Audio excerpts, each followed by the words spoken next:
Right now, standing in front of the exact same red rose you are, a bee is looking at something almost completely black, because the ultraviolet world that makes bees see things you never will comes at a cost most people never hear about.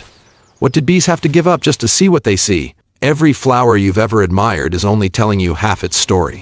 What looks like a simple white petal, a plain yellow bloom, or an unremarkable patch of purple to your eyes is, to a bee, something else entirely.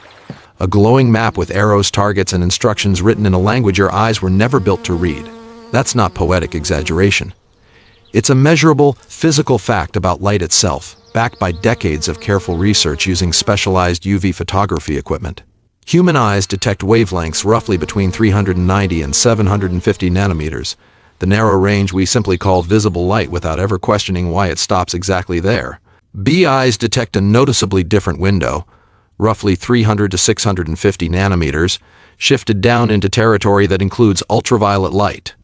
Radiation that exists all around you right now, bouncing off every surface in ordinary daylight, and that your own eyes are simply completely incapable of registering as anything at all, no matter how hard you concentrate or how bright the day gets. Flowers evolved across millions of years inside a world where their most important visitors could see this entire invisible layer of light, and over that same stretch of time they learned to use it with remarkable precision. But here's the detail almost nobody talks about when this topic comes up. Gaining access to that hidden ultraviolet world meant a bee's eyes had to leave something else behind entirely, and it's a color you'd probably never guess. Start with a basic hardware difference, because understanding it explains everything that follows in this story. Human color vision runs on 3 distinct types of cone cells, each tuned to detect red, green, or blue wavelengths of light, and your brain blends the signals arriving from all 3 simultaneously to construct the full, rich spectrum of color you experience without a second thought every single day. Bees are also trichromatic, meaning they also rely on exactly 3 types of photoreceptor cells inside their compound eyes, but theirs are tuned to a completely different trio of wavelengths: ultraviolet, blue, and green.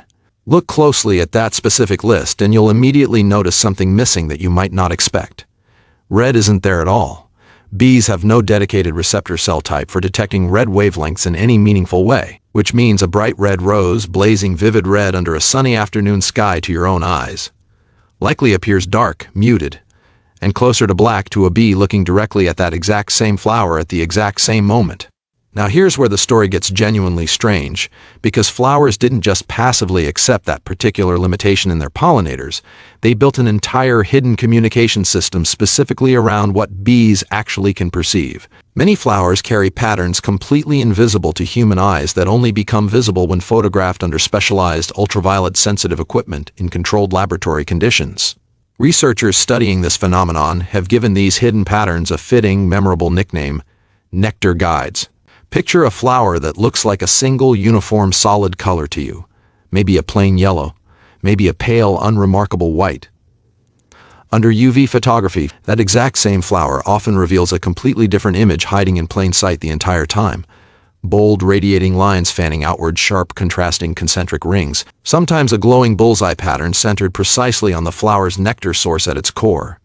To a bee's eyes, none of this is subtle or faint. These are bold, high-contrast markings functioning almost exactly like runway landing lights guiding an aircraft with precision toward its exact target.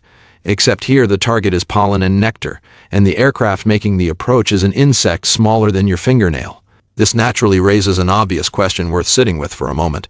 Why would a flower evolve something so remarkably specific, so precisely tuned to a sense a human could never appreciate without specialized scientific equipment? The answer, as it so often is in biology, comes down entirely to survival, playing out gradually over millions of years on both sides of this relationship simultaneously. A flower's entire reproductive strategy depends heavily on pollinators finding it quickly, landing accurately, and successfully picking up pollen in the process before moving on to the next bloom. A flower carrying a clear, high-contrast UV landing pattern gets found faster and visited far more efficiently than a comparable flower without one, meaning it reproduces more successfully, generation after generation, with that advantage compounding over evolutionary time. Bees, meanwhile, gained an enormous parallel survival advantage by evolving eyes specifically capable of detecting exactly this kind of ultraviolet signal, because faster, more accurate foraging directly translates into more energy gathered with less wasted flight time. and reduced exposure to predators circling overhead. Two completely different organisms, shaped independently by natural selection into a tight partnership neither one consciously designed or agreed to, built entirely around a wavelength of light neither species ever had to negotiate directly. Evolution simply, quietly rewarded whichever version happened to work best. But the real twist here, the specific detail that should genuinely change how you think about color itself going forward, is this. There is no such thing as a single objectively correct version of what any flower actually looks like. Color isn't a fixed, stable property sitting out there in the physical world, patiently waiting to be observed correctly by whoever happens to look. It's a construction, built entirely inside whichever brain happens to be doing the looking at that moment, based entirely on which specific wavelengths that particular set of eyes evolved to detect over millions of years. Your version of a sunflower, vivid yellow, simple, cheerful, familiar, is not more real or more objectively accurate than a bee's version of that exact same sunflower, glowing with hidden ultraviolet rings radiating steadily toward its center. They're both accurate interpretations. They're both entirely real. They're simply two completely different translations of the exact same underlying physical light, filtered through two completely different biological instruments that evolved for entirely different purposes. Why does any of this actually matter beyond being a fascinating standalone fact about small flying insects? Because it quietly dismantles an assumption most people carry around every single day without ever consciously examining it, the deeply held idea that the world you personally see with your own eyes is simply the world. Full stop. Exactly the way it objectively, truly is. It isn't. It's one narrow, specific slice of everything that's physically out there around you at all times, shaped entirely by the particular biological hardware sitting quietly behind your own eyes. Bats hear entire frequencies of sound you will never once register in your lifetime. Snakes detect infrared heat signatures completely invisible to your own vision. Some birds can even see distinct ultraviolet patterns on each other's feathers that look plain, uniform, and unremarkable to any human observer standing right next to them. You're not experiencing objective reality directly and completely. You're experiencing your own species' particular translation of it, and that translation, however convincing and complete it genuinely feels from the inside, is only ever one version among many possible versions happening all around you simultaneously. So the next time you walk past a garden and pause to admire a flower, remember that you're seeing exactly one interpretation of something far richer and stranger than your eyes alone could ever fully capture on their own.